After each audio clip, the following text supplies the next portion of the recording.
Buksan ang aming puso, turuan mong magalang sa bawat pagkukuro,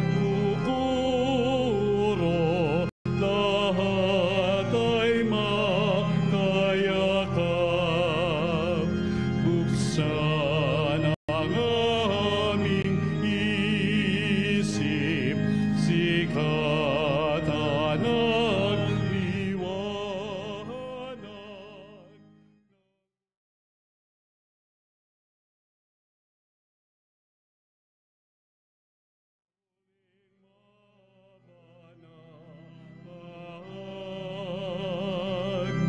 Buksan ang aming palag, sarili maialay. Tulungan mong ihanap kami ng bagong malay. Mga kapanalig, pasimulan natin ang banal na misang ito, ang healing mass na ito. Ngayong tayo ay nasa ikalawang linggo sa panahon ng Kwaresma. Pasimulan natin ito sa ngalan ng Ama at ng Anak at ng Espiritu Santo. Amen. Ang kapayapaan, pagpapala at lahat ng kabutihan mula sa ating Panginoong Hesukristo at ang pag-ibig ng Diyos Ama at ang pakikipagkaisa ng banal na Espiritu naway sumainyong lahat. At suminyo rin. Mga kapanalig, tayo ay nagpapasalamat sa Diyos sa Kanyang paggabay sa atin sa ating paglalakbay ng sama-sama ngayong panahon ng Kwaresma. Patuloy niya tayong inaanyayahan na makibahagi sa Kanyang kaluwalhatian at makakamit natin ito sa ating patuloy na pagsisikap na tahakin ang landas ng pagbabago. At upang tayo maging marapat gumanap sa banal na pagdiriwang na ito, atin munang alalahanin ang ating mga nagawang kasalanan at ihingi natin ang lahat ng ito ng kapatawaran mula sa Diyos na mapagmahal, mula sa Diyos na punong-puno ng awa at habag.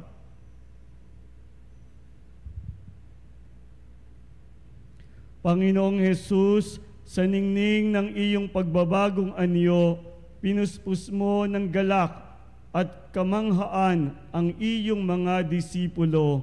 Panginoon, kaawaan mo kami. Panginoon, kaawaan mo kami. Panginoong Hesus, sa iyong pagbabagong anyo, ipinahayag ng Ama na ikaw ang kanyang mahal na anak. Kristo, kaawaan mo kami. Kristo, kaawaan mo kami. Panginoong Hesus, ang iyong pagbabagong anyo ay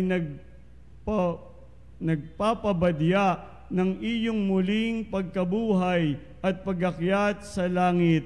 Panginoon, kaawaan mo kami. Panginoon, kaawaan mo kami. Kaawaan tayo na makapangyarihang Diyos, patawarin tayo sa ating mga kasalanan at patnubayan tayo sa buhay na walang hanggan. Amen. Manalangin tayo. Ama naming makapangyarihan, iniutos mong pakinggan namin ang minamahal mong anak na iyong kinalulugdan. Kami naway makapakinabang sa iyong salita upang sa pagdalisay nito sa aming kalooban, kami ay lumigaya sa pagkakita sa iyong liwanag sa pamamagitan ni Hesukristo kasama ng Espiritu Santo magpasawalang hanggan. Amen. Pagbasa mula sa aklat ng Henesis. Noong mga araw na yaon, sinubok ng Diyos si Abraham. Tinawag siya ng Diyos at tumugod naman siya. Sinabi sa kanya, "Isama mo ang pinakamamahal mong anak na si Isaac, at magpunta kayo sa lupain ng Moria. Umakyat kayo sa bundok na ituturo ko sa iyo at ihandog mo siya sa akin. Pagsapit nila sa dakong itinuro ng Diyos, gumawa ng dambana si Abraham. Nang sasaksakin na niya ang bata, tinawag siya ng anghel ng Panginoon at mula sa langit ay sinabi, Abraham, Abraham, huwag mo patayin ang bata. Huwag mo siyang saktan. Naipakita mo nang handa kang sumunod sa Diyos, sapagkat hindi mo pinagkait sa Kanya ang kaisa-isa at pinakamamahal mong anak. Paglingon niya ay may nakita siyang isang lalaking tupa na ang mga sungay ay napasabit sa mga sanga ng kahoy. Ito ang kinuha ni Abraham at inahandog kapalit ng kanyang anak. Mula sa langit, nagsalita muli kay Abraham ang anghel ng Panginoon. Wika nito, Akong Panginoon ang nangangako sa iyo, yamang hindi mo ipinagkait sa akin ang kaisa-isa mong anak, pagpapalain kita. Ang lahi mo'y magiging sindami ng bituin sa langit at ng buhangin sa dagat. Lulupigin nila ang mga lungsod ng kanilang mga kaaway. Sa pamamagitan ng iyong lahi, pagpapalain ang lahat ng bangsa sa daigdig, sapagkat ikaw ay tumalima sa akin. Ang salita ng Diyos. Salamat sa Diyos. Sa piling ng poong mahal, ako'y mamumuhay. Sa piling ng poong mahal, ako'y laging mamumuhay. Laging buhay ang pag-asa, patuloy ang pananalig, bagamat ang sa aking sabi, ako'y ganap ng malupig. Masakit sa kalooban ng poon kung may papanaw, kahit ito ay iisa, labis siyang magdaramdam. Sa piling ng poong mahal, ako'y laging mamumuhay. Panginoon, narito akong inyong abang lingkod. Katulad ng aking ina, maglilingkod akong lubos. Yamang ako'y iniligtas, kinalinga at tinubos. Ako ngayon maghahandog ng haing pasasalamat. Ang handog ko'y panalangin sa iyo ko ilalagak. Sa piling ng poong mahal, ako'y laging mamumuhay. Kapag nagsasama-sama ang lahat ng iyong hirang sa templo sa Jerusalem, ay doon ko ibibigay ang anumang pangako kong sa iyo ay binitawan. Sa piling ng poong mahal, ako'y laging mamumuhay.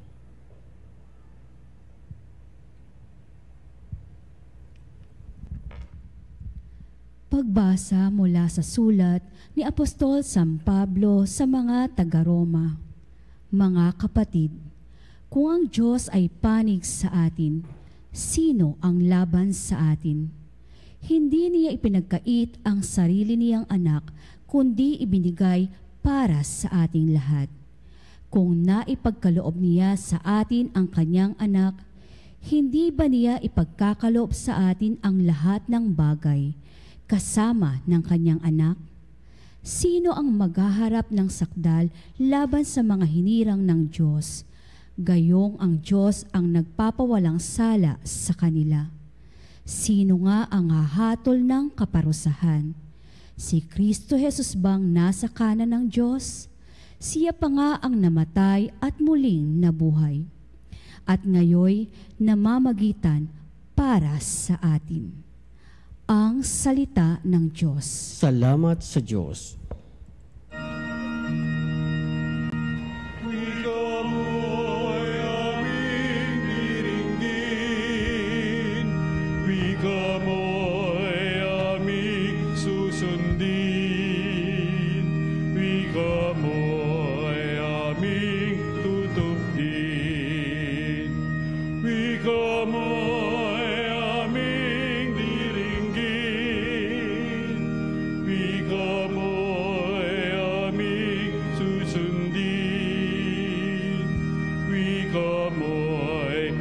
aming tutupdi. Sumainyo ang Panginoon. At sumayo rin. Ang pagpapahayag ng mabuting balita ng Panginoon ayon kay San Marcos. Papuri sa iyo, Panginoon. Noong panahong iyon, umakyat si Jesus sa isang mataas na bundok. Wala siyang isinama kundi sina Pedro, Santiago at Juan. Samantalang sila'y naroon, nakita nilang nagbagong anyo si Jesus. Nagniningning ang kanyang kasuotan at naging puting-puti. Ano pat walang sino mang makapagpapaputi ng gayon. At nakita ng tatlong alagad, si Moises at si Elias, na nakikipag-usap kay Jesus. Sinabi ni Pedro kay Jesus, "Guro, mabuti pa'y dumito na tayo. Gagawa po kami ng 3 kubol. Isa sa inyo, isa kay Moises, at isa kay Elias." Hindi nalalaman ni Pedro ang kanyang sinasabi, sapagkat masyado ang takot niya at ng kanyang mga kasama. At nililiman sila ng isang alapaap, at mula rito'y may tinig na nagsabi, "Ito ang minamahal kong anak, pakinggan ninyo siya." Alagad sa paligid nila at nakitang wala na silang kasama roon kundi si Jesus. Habang bumababa sila sa bundok, ay mahigpit na itinagubilin sa kanila ni Jesus, "Huwag ninyong sasabihin kanino man ang inyong nakita hanggat hindi muling nabubuhay ang anak ng tao." Sinunod nila ang tagubiling ito, ngunit sila-sila'y nagtanungan kung ano ang kahulugan ng sinabi niyang muling pagkabuhay.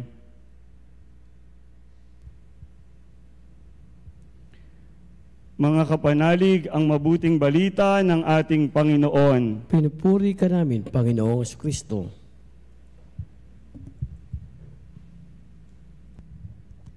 Mga kapanalig, muli po, kumusta tayo? Sana ay nasa mabuti tayong kalagayan, maayos ang kalusugan, at patuloy na tumatanggap ng abot-abot na biyaya at kaloob mula sa ating Panginoon. Amen? Yan. Mga kapanalig, tayo ay nasa 2nd linggo na ng Kwaresma. At dalangin din natin ng ating ginagawang sama-samang paglalakbay ngayong panahon ng Kwaresma ay lalong lumalalim. At kaugnay nito ang ating paglalim din sa ating ugnayan sa Diyos. At pagwawasto at pagtatama rin ng ating ugnayan sa isa't isa. Ayan, amen. Mga kapanalig, bukod sa, alam natin kapag ka August, ay meron tayong pinagdiriwang, no? Feast of the Transfiguration, August 6. No? Pero kapag tayo ay nasa panahon ng Kwaresma, no? Kapag pangalawang linggo ng Kwaresma, madalas pinagninilayan natin ang tinatawag na Transfiguration. Ayan, kasi ang ating ebanghelyo ay tungkol sa Transfiguration ni Jesus, no? Ng ating Panginoong Hesukristo. At napagnilayan na siguro natin, no, sa ating buhay na ito ay inilagay ng ating simbahan sa panahong ito para bigyan tayo ng inspirasyon, no, mga kapanalig. Kasi alam natin na tayo ay makikilakbay sa ating Panginoong Hesukristo sa panahon ng paggunita, sa kanyang pagdurusa, sa kanyang pag-aari ng sarili, sa kanyang pagkapako sa krus, sa kanyang kamatayan, hanggang harapin natin yung ating pinaghahandaan na walang iba kundi ang dakilang kapistahan ng kanyang muling pagkabuhay. At inilagay siguro ito dito para bigyan tayo ng inspirasyon. No, kasi madalas kapag dumadaan tayo sa matitinding pagsubok, no, ay nawawala tayo sa hulog, mga kapanalig. At kaya parang maganda na pinagninilayan natin na kahit tayo dumaan o dumadaan sa anumang pagsubok sa buhay, sa anumang problema, sa anumang suliranin, sa anumang pasakit, sa kahuli-hulihan, makikibahagi tayo sa kaluwalhatian ng Panginoon. Amen? Ayan, mga kapanalig. At alam nyo, si San Pablo, meron siyang tinatawag na, spiritual body. Ayan, no? Sa 1 Corinthians 15, no? Verse 44. Ayan, mga kapanalig. Sabi niya ay summa pneumaticon. Ayan, spiritual body. Kasi kung sasabihin natin na, ang sabi ni San Pablo dito ay, your natural body will be raised into a spiritual body. Kaya parang hindi malayo, no? Ang ating pinagninilayan ngayon, makikibahagi tayo sa kaluwalhatian ng ating Panginoong Jesucristo in a glorified body, transformed body, resurrected body. Doon tayo makikibahagi. At parang hindi malayo, no? Kasi paano ba natin i-describe yung ibabahagi sa atin ng Panginoon sa kahuli-hulihan? Di spiritual body.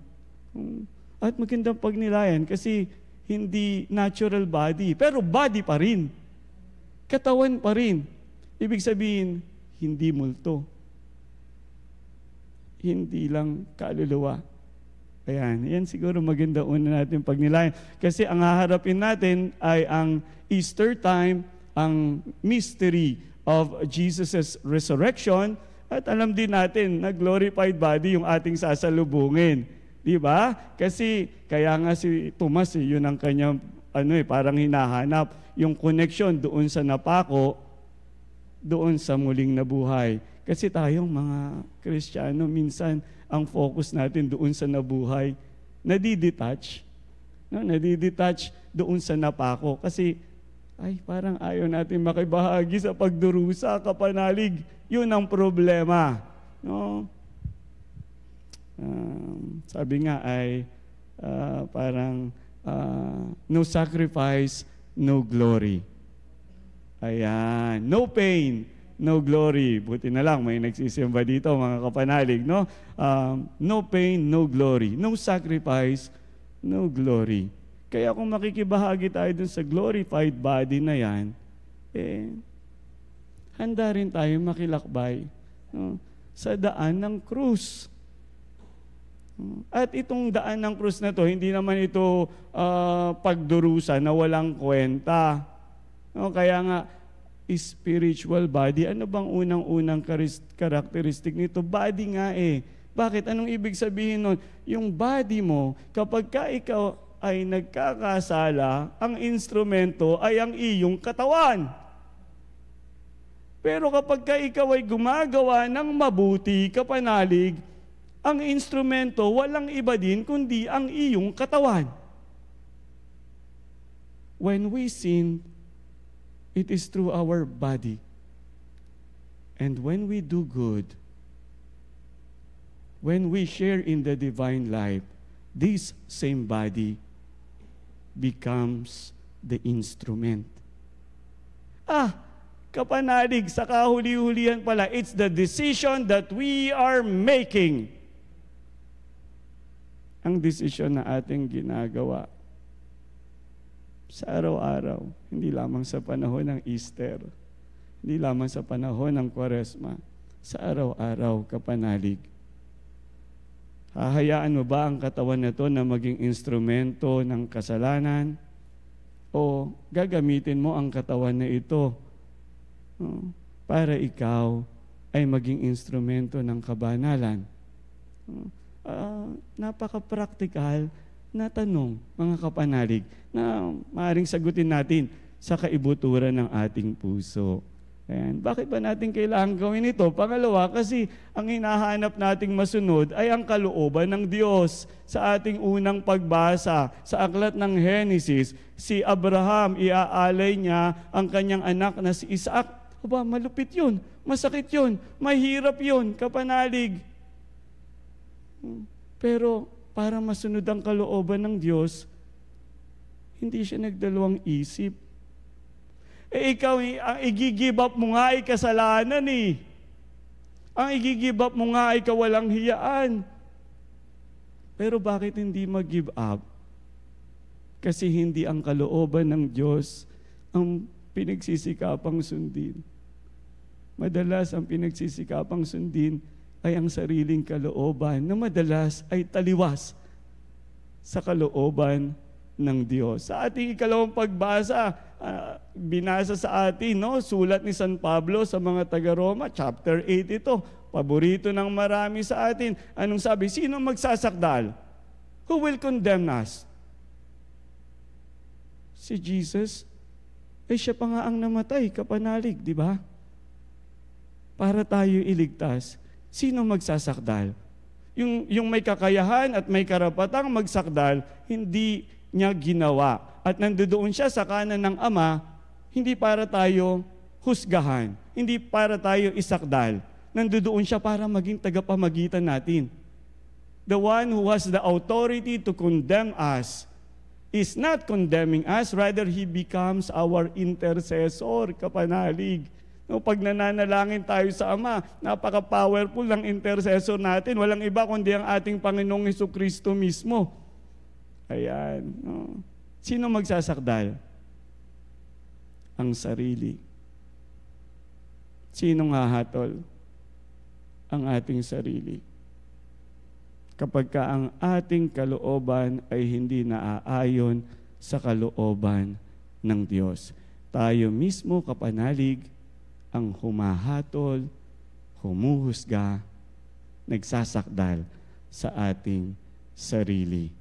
Kaya mga kapanalig, ngayong panahon ng Kwaresma, magdasal ng taimtim, manahimik, tingnan mabuti, no? Pakinggan ang kalooban ng Diyos kasi ang madalas naririnig natin ay ang ating sariling kalooban. Ayan, kapanalig. No, gusto natin magkaroon sa kahuli-hulihan ng spiritual body. Pero yung spiritual body na yan, posible na eh. Ngayon pa lang, posible na. Kapag ka ikaw ay sinusunod mo ang kalooban ng Diyos, lumalayo sa tiwali, sa kasalanan, sa bagay na naglalayo sa atin sa Diyos, no, unti-unting lumalakas yung spiritual body na yan. At bilang panghuli, mga kapanalig, si St. Paul, mayroon din siya tinatawag na corporate body eh. No, corporate. We are the many members of the body of Christ.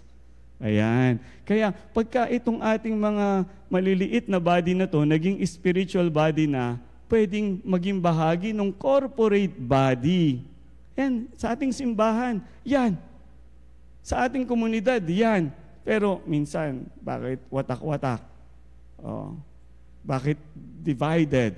Bakit kahit sa loob ng simbahan, no, yung mga, ayaw ko nang banggitin na naman yung pangalang Marites, kapanalig, no? Kawawa naman yung mga, meron akong na-meet recently, ang pangalan Marite. Sabi ko, baka tinanggal lang yung S para, hindi na ma-identify, di ba, sa ating bokabularyo. Kapanalig. Yung ating maliliit na kabanalan, pag pinagsama-sama, it can become a corporate spiritual body. Mangyayari ba yan? Garantisado, kapanalig. 38 years ago, 38 years ago, saksi ang Veritas, kapanalig, at instrumento ang Veritas ng ang ating corporate spiritual body ay hinayaan natin na baguhin ang takbo ng ating kasaysayan bilang isang bansa. Bukas, ang culmination ng ating paggunita sa EDSA Revolution 1. Saksi ang Veritas. Wala pang Facebook, wala pang smartphones. Ang Veritas ang instrumento na nagpaalingaw-ngaw nang tawagan tayong lahat ng mahal na kardinal para magtipon bilang isang corporate spiritual body. Ano man ang nangyari sa nagdaang 38 taon,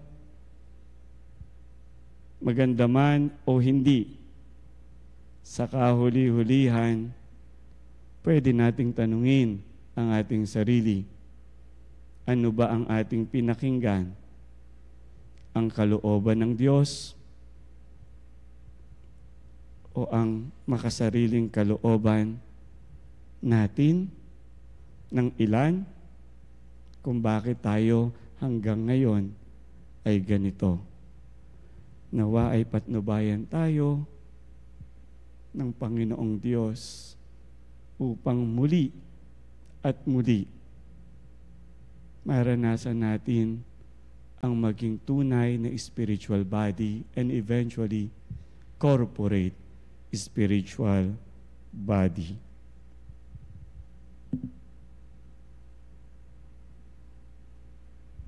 Ngayon ay ating ipahahayag ang ating pananampalataya. Sumasampalataya ako Sa Diyos amang pangyarihan sa lahat na may gawa ng langit at lupa. Sumasampalataya ako kay Kristong iisang anak ng Diyos, Panginoon natin lahat. Nagkataon tao siya lalang ng Espiritu Santo, ipinanak ng Santa Maria Birhen, pinagpasakit ni Poncio Pilato, ipinako sa krus, namatay, inilibing, nanaog sa karoroonan na mayumao, na may 3 araw na buhay na mapuli, umakyat sa langit, naaluluklok sa kanan ng Diyos ang mga pangyarihan sa lahat. Doon magumulat paparito at hukom sa nangabuhay at namatay na tao. Sumasampalataya naman ako sa Diyos Espiritu Santo, sa banal simbahang Katolika, sa kasamahan ng mga banal, sa kapatawaran ng mga kasalanan, sa pagkabubuhay ng muli ng matay na tao, at sa buhay na walang hanggan. Amen. Amen. Ang kaningningan ng pagbabagong anyo ay nakatutulong sa atin para tanggapin ang malungkot na katunayan ng krus sa buhay ni Kristo at sa buhay rin natin. Tigib ng pananalig sa maaasahang pagmamahal ng Ama, manalangin tayo at sa bawat panalangin ng ating itutugon, Panginoon, dinggin mo kami. Panginoon, dinggin mo kami. Para sa simbahan, naway tapat niyang magampanan ang kanyang misyong magpahayag sa lahat ng bansa na si Jesus ang tanging tagapagligtas. Manalangin tayo. Panginoon, dinggin mo kami. Para sa Santo Papa, ating obispo at lahat ng iba pang pinunong espiritual, naway tuwi na silang manalig sa pagmamahal ng Diyos, maging sa gitna ng pagdurusa at pakikibaka. Manalangin tayo. Panginoon, dinggin mo kami. Para sa lahat ng dumaraan sa mga mahigpit na pagsubok, naway matagpuan nila sa Panginoon ang bukal ng kanilang kasiyahan at lakas. Manalangin tayo. Panginoon, dinggin mo kami. Para sa mga nalilitot na babalisa, naway makatagpo sila ng kahulugan sa kanilang buhay, sa buhay at mga turo ni Jesus. Manalangin tayo. Panginoon, dinggin mo kami. Para sa ating lahat, nawa tayo'y maging ganap na bukas at handang sumunod sa nais ng Diyos, tulad ni na Abraham at Hesukristo. Manalangin tayo. Panginoon, dinggin mo kami. O Diyos Ama namin, bukal ng lahat ng lakas at kasiyahan, gawin mo kaming tapat sa iyo hanggang kamatayan, sunod sa halimbawa ni Jesus na iyong anak, na nabubuhay at nagahari magpakailanman. Manalangin tayo. Panginoon, dinggin mo kami. dinggin mo kami. Tahimik nating ipanalangin ang ating mga sariling kahilingan. Manalangin tayo. Panginoon, dinggin mo kami. para sa lahat ng iba pa nating nais ipagdasal, laman ng ating mga puso, mga bagay na hindi pa natin na ipapahayag, gayon din ang mga ipinapahayag natin sa ating online platforms sa ating mga comment sections, at lahat din ng inihihingi sa atin ng dasal ng ibang tao, lalo na yung sobrang nangangailangan ng ating panalangin sa ngayon. Pag-isahin natin ang lahat ng ito at ngayon ay ating ipagdasal. O Diyos, Ama namin, bukal ng lahat ng lakas at kasiyahan, gawin mong kaming tapat sa iyo hanggang kamatayan. Sundin ang halimbawa ni Jesus na iyong anak na nabubuhay at naghahari magpakailanman. Amen. Amen. Kunin at tanggapin ang alay na ito, mga biyayang nagmula sa pagpapala mo.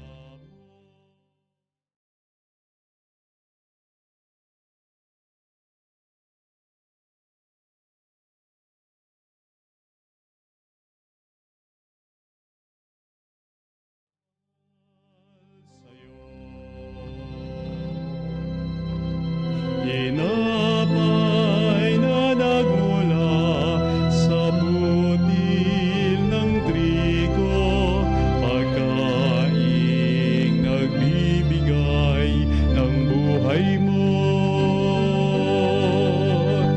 at alak na nagmula sa isang tangkay ng ubas,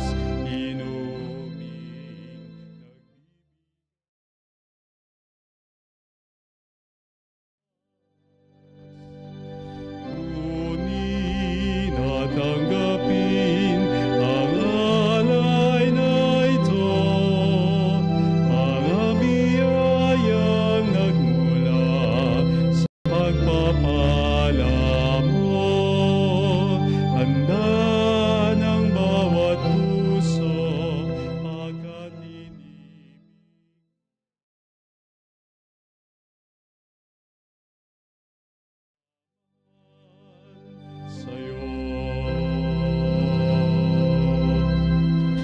Manalangin kayo mga kapanalig upang ang paghahain nating ito ay kalugdan ng Diyos Amang makapangyarihan. Tanggapin nawa ng Panginoon itong pagkain sa iyong mga amay, sa kapurihan niya at karangalan, sa ating kapanabangan at sa buong sambayanang banal. Ama naming lumikha, ang paghahaing ito ay magdulot nawa ng kapatawaran ng aming mga kasalanan at magpabanal sa aming buong katauhan para sa pagdiriwang ng Pasko ng pagkabuhay sa pamamagitan ni Jesucristo kasama ng Espiritu Santo magpasawalang hanggan. Amen. Sumainyo ang Panginoon. At sumayo rin. Itaas sa Diyos ang inyong puso at diwa. Itinaas na namin sa Panginoon. Pasalamatan natin ang Panginoong ating Diyos. Marapat na siya ay pasalamatan. Ama naming makapangyarihan, tunay ngang marapat na ikaw ay aming pasalamatan sa pamamagitan ni Jesucristo na aming Panginoon, nang maipagtapat niya sa mga alagad na siya'y laang mamatay para sa lahat. Sa kanila ay kanyang ipinamalas ang kanyang sariling puspos ng liwanag. Ang iyong mga utos at mga propeta ay pawang mga tagapagpatunay niya sa pagkakatalagang para sa kapway, magdusa upang akayin ang lahat sa pagkabuhay na maligaya. Kaya kaisa ng mga anghel na nagsisiawit ng papuri sa iyo nang walang humpay sa kalangitan, kami nagbubunyi sa iyong kadakilaan. Santo, Santo, Santo, Panginoon Diyos na mga hukbo, napupuno ang langit at lupa ng kadakilaan mo. O sana sa kaitaasan, pinagpala ang naparito sa ngalan ng Panginoon. O sana sa kaitaasan. Ama naming banal, ikaw ang bukal ng tanang kabanalan. Kaya't sa pamamagitan ng iyong Espiritu, gawin mong banal ang mga kaloob na ito upang para sa amin maging katawan at dugo ng aming Panginoong Hesu Kristo. Bago niya pinagtiis ang kusang loob na maging handog, hinawakan niya ang tinapay, pinasalamatan kaniya, pinaghati-hati niya iyon, iniabot sa kanyang mga alagad at sinabi, "Tanggapin ninyong lahat ito at kanin. Ito ang aking katawan na ihahandog para sa inyo."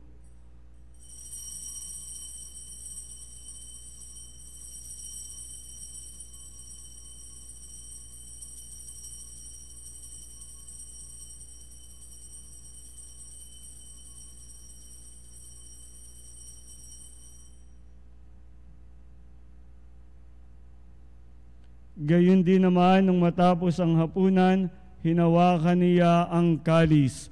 Muli kanyang pinasalamatan.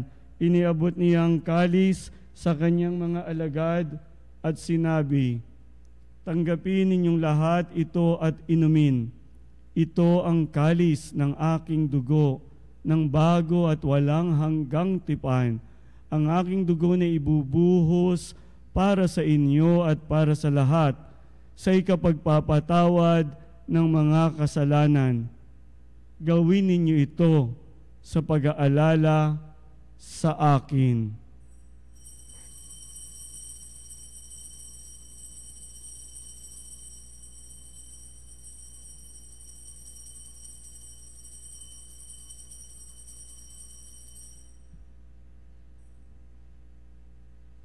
Ipagbunyi natin ang misteryo ng pananampalataya. Si Kristo'y namatay, si Kristo'y nabuhay, si Kristo'y babalik sa wakas ng panahon. Ama, ginagawa namin ngayon ang pag-aalala sa pagkamatay at muling pagkabuhay ng iyong anak.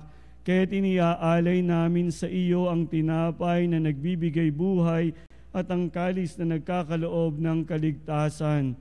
Kami nagpapasalamat dahil kami iyong minarapat na tumayo sa harap mo para maglingkod sa iyo. Isinasamo namin kami magsasalo-salo sa katawan at dugo ni Kristo ay mabuklod sa pagkakaisa sa pamamagitan ng Espiritu Santo. Ama, lingapin mo ang iyong simbahang laganap sa buong daigdig. Puspusin mo kami sa pag-ibig, kaysa ni Francesco na aming Papa at ni Onesto na aming Obispo at ng Tanang Kaparian. Alalahanin mo rin ang mga kapatid naming nahimlay na may pag-asang sila'y muling mabubuhay, lalo na silang mga ipinagdarasal namin sa misang ito. Ang lahat ng mga kahilingang laan sa misang ito, naming ipinahahayag na laman ng aming puso, at gayon din ang mga pumanaw ng mga mahal namin sa buhay, kakilala at lahat na inihihingi sa amin ng dasal, at gayon din ang lahat ng iba pang mga pumanaw. Kaawaan mo sila at patuloyin sa iyong kaliwanagan. Kaawaan mo at pagindapatin kaming lahat na makasalo sa iyong buhay na walang wakas. Kaisa ng mahal na Birheng Maria na Ina ng Diyos, ang Birhen ng Katotohanan, ang Reynang Lingkod ng Sangkalikasan. Kaisa ni San Jose na kanyang kabiyak ng puso, na aming tagapagtanggol at aming patron sa mapayapa at masayang kamatayan. Kaisa ng mga apostol ni San Francisco at Santa Clara ng Assisi, San Antonio de Padua, San Pedro Bautista, Santo Padre Pio, at kaisa ng lahat ng mga banal na namuhay dito sa daigdig ng kalugod-lugod sa iyo, maipagdiwang nawa namin ang pagpupuri sa ikararangal mo sa pamamagitan ng iyong anak na aming Panginoong Hesu Kristo. Sa pamamagitan ni Kristo, kasama niya at sa Kanya, ang lahat ng parangal at papuri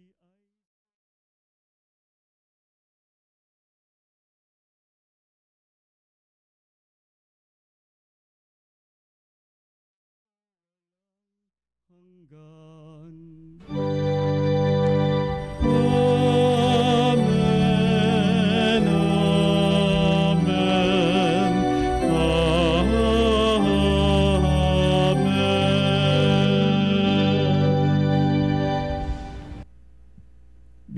isang pamilya ng Diyos na patuloy niyang inaakay sa pagbabago, pagkakaroon ng tunay na spiritual body, spiritual life.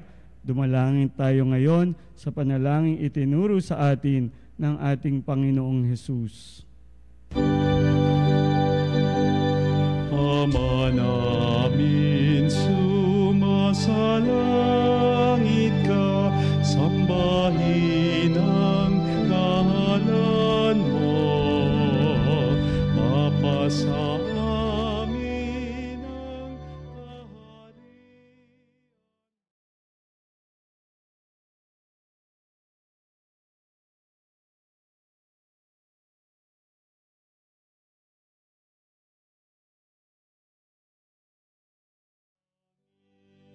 Bigyan mo kami ngayon ng aming kakanin sa araw-araw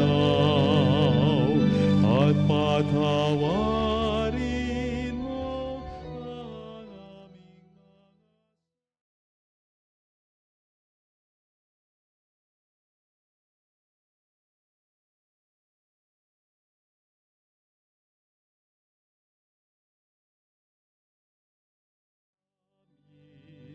at huwag mo kaming ipahintulot sa tukso at yadya mo kami sa lahat ng masama. Hinihiling namin kami adya sa lahat na masama, pagkalooban ng kapayapaan, araw-araw iligtas sa kasalanan at ilayo sa lahat ng kapahamakan at sa lahat ng mga bagay na naghihiwalay sa amin sa iyo, O Panginoong Diyos. Sumisira ng aming ugnayan sa isa't isa bilang magkakapatid at gayon din ang aming ugnayan sa sangkalikasan, samantalang aming pinananabikan ang dakilang araw ng pagpapahayag ng tagapagligtas naming si Hesukristo. Sapagkat iyong kariyan at kapangyarihan at ang kapurihan magpakailanman. Amen. Panginoong Hesukristo, sinabi mo sa iyong mga apostol, kapayapaan ang iniiwan ko sa inyo, ang aking kapayapaan ang ibinibigay ko sa inyo. Tunghayan mo ang aming pananampalataya at huwag ang aming mga pagkakasala. Pagkalooban mo kami ng kapayapaan at pagkakaisa ayon sa iyong kalooban kasama ng Espiritu Santo magpasawalang hanggan. Amen. Ang shalom, ang kapayapaan ng ating Panginoong Hesukristo ay laging sumainyo. At sumainyo rin. Magbigayan po tayo ngayon ng tanda ng kapayapaan sa isa't isa. Shalom, shalom. Peace be with you. Kapayapaan po mga panalig.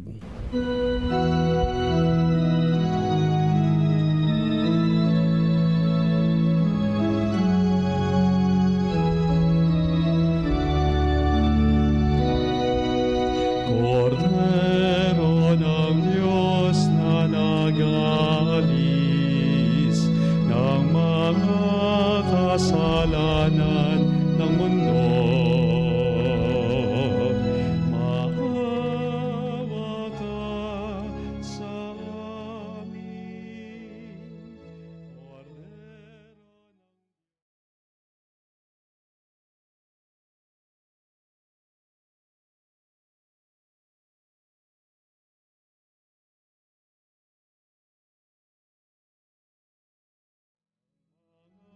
kasalanan ng mundo,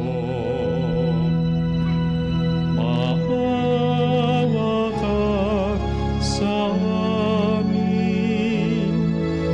Kordero ng Diyos, maawa ka.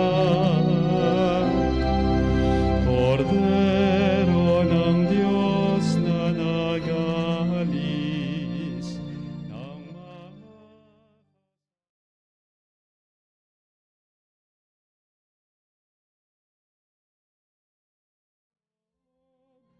sa amin ang kapayapaan.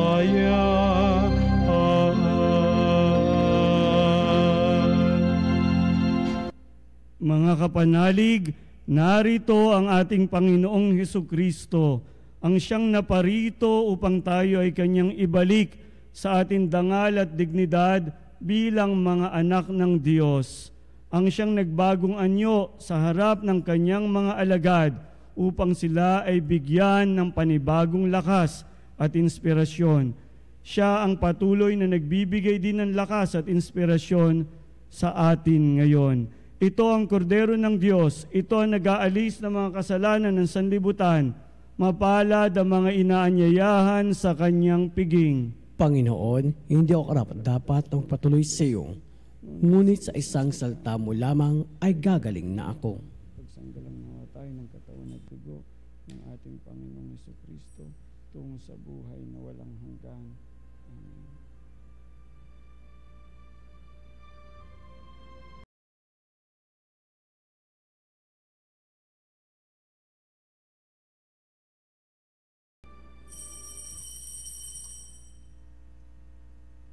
Mga kapanalig, ating dasalin ang komunyong espiritual. O Jesus, nananalig ako sa pananahan mo sa kabanal-banalang sakramento. Minamahal kita higit sa lahat at hangad ka ng aking kaluluwa. Hindi ko man matatanggap ngayon ang iyong katawan at dugo, inaasahan ko na patuloy kang mamumuhay sa aking puso. Naniniwala ako na narito ka at kaisa ka ng aking buong pagkatao. Huwag mong ipahintulot na mawalay ako sa iyo. Amen. Panalangin sa Birhen ng Katotohanan. O Birhen ng Katotohanan, ina ni Jesus, ang nagkatawang taong salita. Salamat sa iyo, anak. Tinatanggap ko siya bilang aking katotohanan at kaligtasan. Sa pakikinig salita ng Diyos, tulungan mo kong maging malaya. Sa oras ng hirap at pagsubok, linawin mo sa akin na nasa krus ang tagumpay. Sa aking paglalakbay, akayin mo ako sa buhay ng paglilingkod at sa buhay ng ganap at kasiyasiya. Kupkukin mo ako at ang aking mga kapanalig na nakikinig, natututo at nagmamahalan. O Maria, Birhen ng Katotohanan, ipanalangin mo kami. O Jesus, ikaw ang daan, ikaw ang katotohanan, at ikaw ang buhay. Iligtas mo kami. Amen.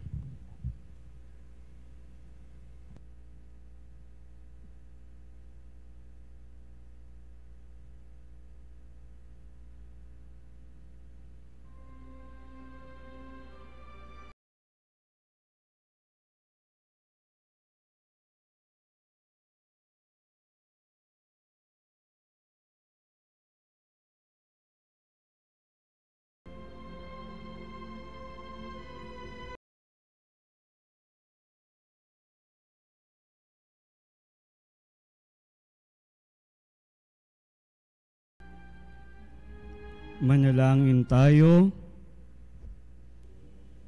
Ama naming mapagmahal, kaming pinapakinabang mo sa dakilang pagliliwanag sa bagong anyo ng iyong anak, ay tumatanaw ng utang na loob sa iyo, sapagkat kahit ngayon paman sa lupang ibabaw, pinapagsalo mo na kami sa kariktan ng kalangitan sa pamamagitan ni Hesukristo kasama ng Espiritu Santo, magpasawalang hanggan. Amen. Mga kapanalig, makabuluhang pagdiriwang din ng EDSA. At kasi iniisip ko kung yung tapang na humarap sa mga tangke, kung hindi spiritual life yon, kung hindi spiritual body, diba? O kaya yung pagbibigay ng walang pasubali, kung hindi spiritual yon, anong tawag natin doon? Diba? So, hindi lamang ito tungkol sa ilang tao, kundi ang pagdiriwang paggunita natin ng EDSA ay tungkol sa atin bilang isang sambayanan na minsan konkreto, pinamayanihan ng Diyos ng kanyang Espiritu bilang isang sambayanan. Sumainyo ang Panginoon At suminyo rin. at pagpalain kayong lahat at ang lahat ng inyong mga mahal sa buhay ng mapagmahal na Diyos sa ngalan ng Ama at ng Anak at ng Espiritu Santo. Amen. Tapos na po ang ating pagdiriwang. Humayo kayo at magpatuloy sa paglalakbay ngayong Kwaresma kasama ang ating Panginoong Hesukristo. Salamat sa Diyos. Walang sino man ang nabubuhay para sa sarili lamang. Walang sino man ang namamatay para sa sarili lamang. Tayong lahat ay may pananagutan sa